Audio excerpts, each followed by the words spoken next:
رحمان بابا وہی کہنا زچ خدے کاندرو خان جام د جمشی او پد جام کے ورکار تمام عالم شی.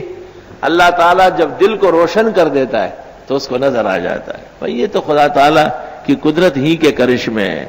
جناب رسول اللہ صلی اللہ علیہ وسلم جب معراج سے واپسی پر تشریف لائے اور مشرکین نے آپ سے سوالات کیے کہ چلو آسمانی سفر چھوڑو، آپ بتائیں کہ بیت المقدس کے کتنے کمرے ہیں، کتنی کھڑکیاں ہیں، کس طرح پڑا ہوا ہے. بھئی حضرت جب بیت المقدس راتوں رات ملائک کے ساتھ گئے تو آپ روشندان گنیں گے. آپ تفسیر پڑھ کے چلے جائیں اور آپ سے کوئی کہے کہ آپ نے افسن العلوم میں 45 دن گزارے، آپ ہمیں بتائیں کہ اس میں کتنے روشندان ہیں، کتنے پنکھے لگے، کتنے ٹیوب، تو آپ بتا سکیں گے؟ بھئی ان کاموں سے کیا کام ہے؟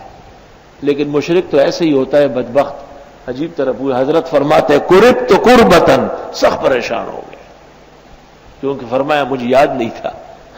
حضرت کا کیا کام تھا کہ اندھیری رات میں بیت المقدس کی دیواریں اور کمرے اور کھڑکیاں اور روشندان گنتے.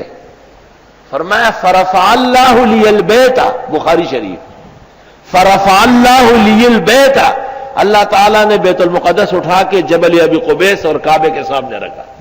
فرمایا دیکھ کے بتا چل. لفظ حدیث کے دیکھیں فرفع اللہ لی البیت،